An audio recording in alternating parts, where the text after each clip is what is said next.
Actually, in latest scenario, government and corporates both has given a very good emphasis related to the corporate governance. Unfortunately, during last 4 5 decades, it was observed that because of the unknowingly or knowingly, people were misusing and trying to cheat the people or trying to give the false assurances, false practices, and just ignoring the importance of corporate governance. But now the scenario is changing because of the certain incidences happen in corporate world.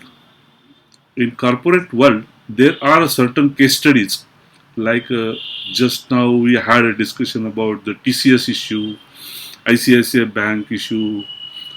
Then after many bankers were looted or cheated by some well-known industrial personalities, industrialists, and they are cheating and taking the Indian money to outside, shifting elsewhere. So this is a very serious issue because I'll tell you, we normal people always give the importance of some small thieves or some small robbery of some lakhs, some thousands of rupees. But in fact, I'll tell you, most dangerous thing in the corporate world is that the amount is huge. It is not in lakhs; it is in crores of rupees. And these crores of rupee big robbers, they are misusing this corporate governance and not keeping any social human being touch for this one, and they are using that money for their own benefits and taking Indian money outside. They are running away, and this is the case happened with here like Mallya, Nirav, Modi, and many other industry people. They runs away. They takes away Indian crores of rupees outside. This is very bad scenario. It is happening. But now latest the issue of the Chanda Kochar, that has also given a very bad patch related to the Indian banking system. It is not only the private banking also. It is also happening in the cooperative banking also. Cooperative banking are mismanaged. They are people, the board of the directors, they are misappropriate the public money for their own benefits. There are number of cases because I am representing the consumer sector as well. So I got an opportunity to deal with some bank where the Reserve Bank of India has put up restrictions, and the board of directors has cheated the money of the common people, common shareholders, common depositors.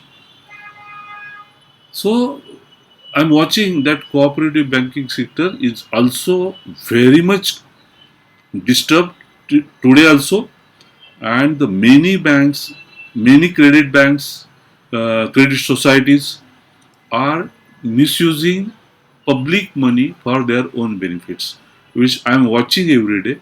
And in my first every day when I read the newspaper morning, I always watch first which bank has made the fraud, which cooperative sector has made a fraud, and what are the latest rules and regulations of Reserve Bank of India. So this is I'm keeping the watch. I'm a watchdog for that. And if something is doing wrong in banking, as far as we are located in Nasik, so I'm keeping the watch in local bankings where who are doing the wrong practices. We are who are doing false assurances to the depositors and shareholders also. This is my major focus is on the banking system in a cooperative sector. Any organization is the legal entity under the certain laws. Bankings are governed by the banking rules and regulations. Industries are governed by the industrial laws, Companies Act and other acts also. Bankings, cooperative banking are governed by the different acts. and there certain governmental agencies are working to controlling it. Like banking system is governed by the Reserve Bank of India. Electricity is governed by the Maharashtra Electricity Regulatory Commission. Insurance sector is governed by the Insurance Regulator Development Authority. Like such, different authorities are working on behalf of the government. But in private sector, industries are registered under the industrial laws, Indian Companies Act. But what happens? Governmental authorities are very weak to reach to the every industry. They are not getting the proper data from the concerned industries or other organizations. So the required availability of the manpower to control and govern, to regulate the banks or whatever or the industries, it is very less. Second thing, governmental agencies are not at all govern or using the digital technology to control it.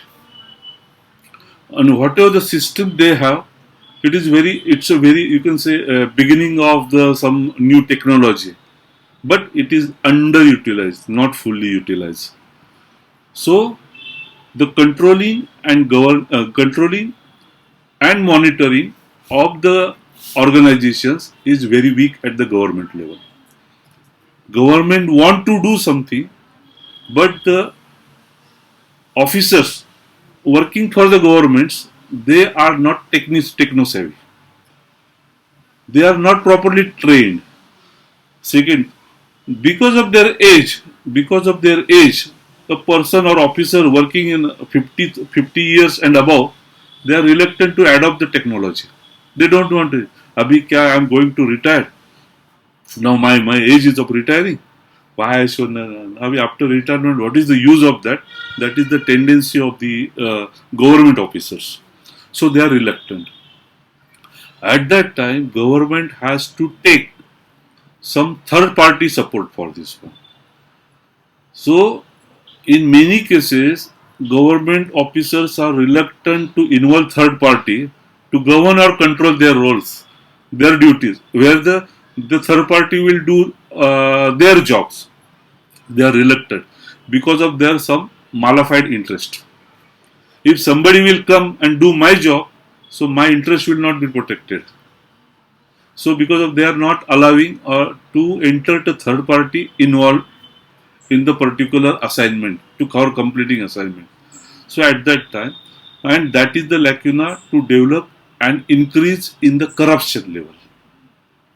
And because of the corruption level, such government agencies are facing the problem to implement or to monitor the proper their such institute or some industries or banking sector, insurance sector, and all other sectors. So that is the main major hurdle actually. Even though current government has given a lot of emphasis to use the technology, they are increasing their area to govern and control the maximum thing. Now GST is the one of the very successful story which I would like to say.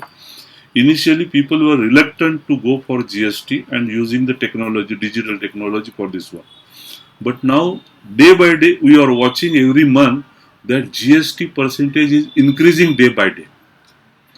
And everything is governed and controlled by the digital technology in a proper way. So the revenue of the Indian government is increasing day by day. That is the one successful story of the GST. People are reluctant. Why they are reluctant? Because their malified interests were not protected by this technology and second thing government. So it is a very successful story, I'll tell you, related to the GST, and government has implemented fantastically. Revenue is increasing every month. Revenue is increasing, and it is a good example done by the government.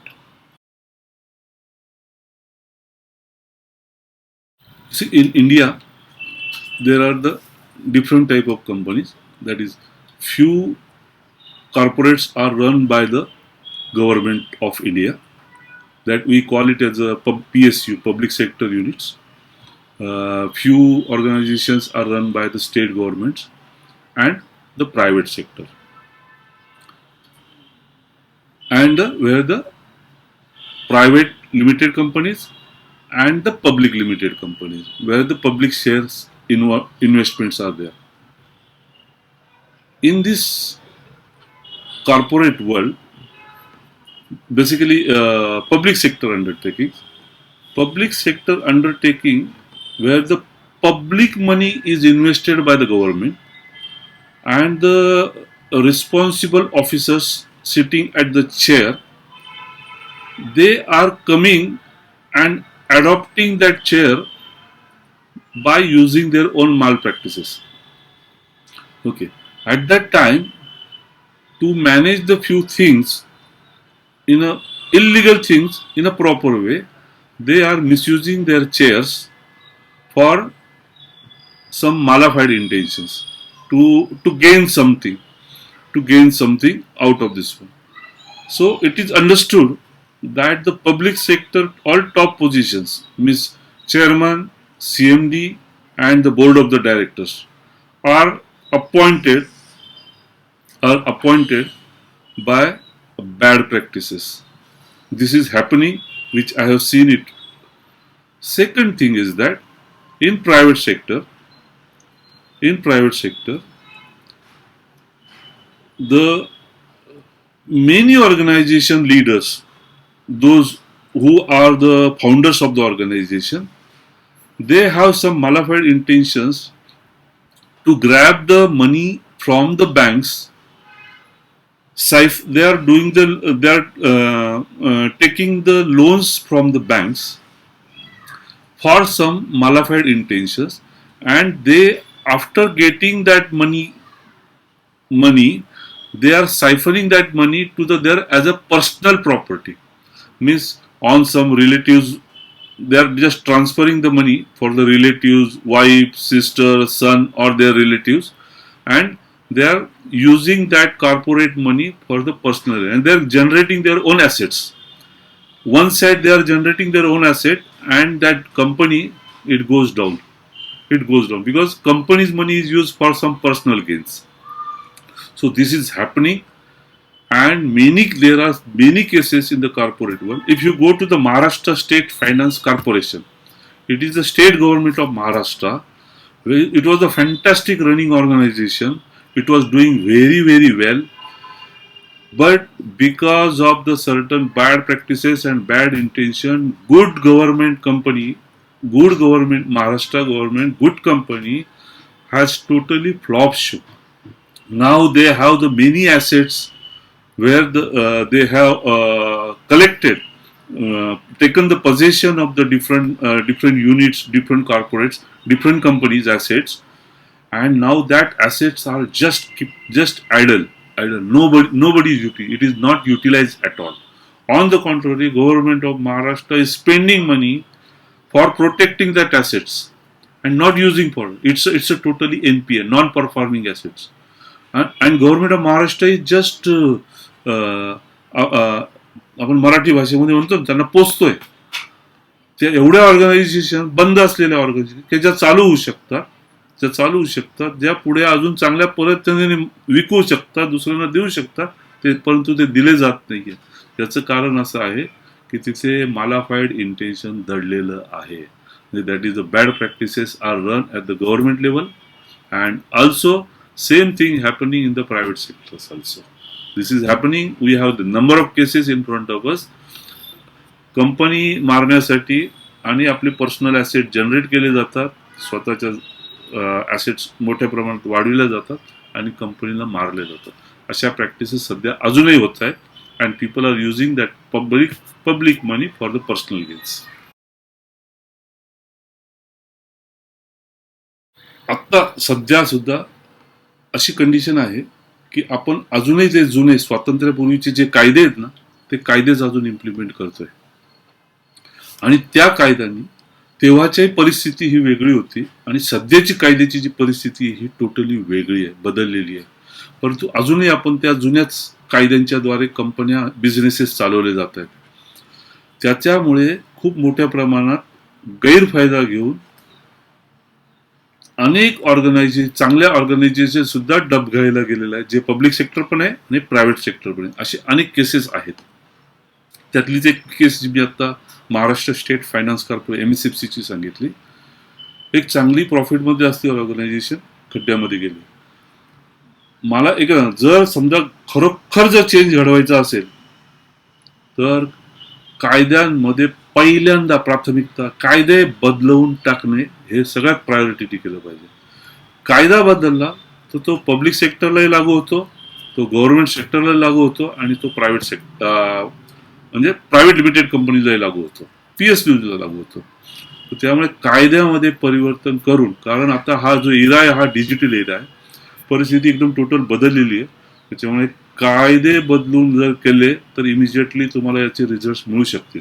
कायदे बदलण्यासाठी काही कालावधी जाईल, परंतु सध्याचा जो era जो आहे ना, तो कायदे बदलण्याला जास्त महत्व जर दिलं तर खूप गोष्टी कंट्रोलमध्ये येतील. नाहीतर कायदा मल्ल्या का पळाला, नीरव मोदी भारताच्या बाहेर का गेले, हे कायद्याचे फॉल्स त्यांनी शोधले, त्याच्यात डिफॉल्ट्स त्यांनी शोधले आणि ते इंडियाच्या बाहेर गेलेले. ते जर गेलेच नाही तर पुढचा प्रश्न येणार नाही. आणि कायद्याचा धाक असण्याचा गरजेचं आहे. जर कायद्याचा धाक आहे, तुम्ही चांगलं काम करा, तुम्हाला ॲप्रिशिएट करू, तुम्ही चांगलं काम नाही केलं तुम्हाला आतमध्ये टाकू, एवढी सगळी तयारी केली पाहिजे. असे कायदे झाले पाहिजे. स्ट्रॉंग लिगल एन्फोर्समेंट केलं पाहिजे. याच्यामुळे परिवर्तन घडेल असं माझं म्हणणं.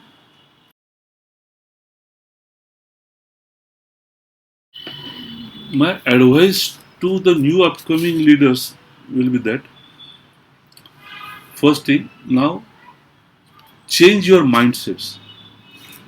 What your father has done, you'll have to take it only as a lesson, but your thinking should be changed.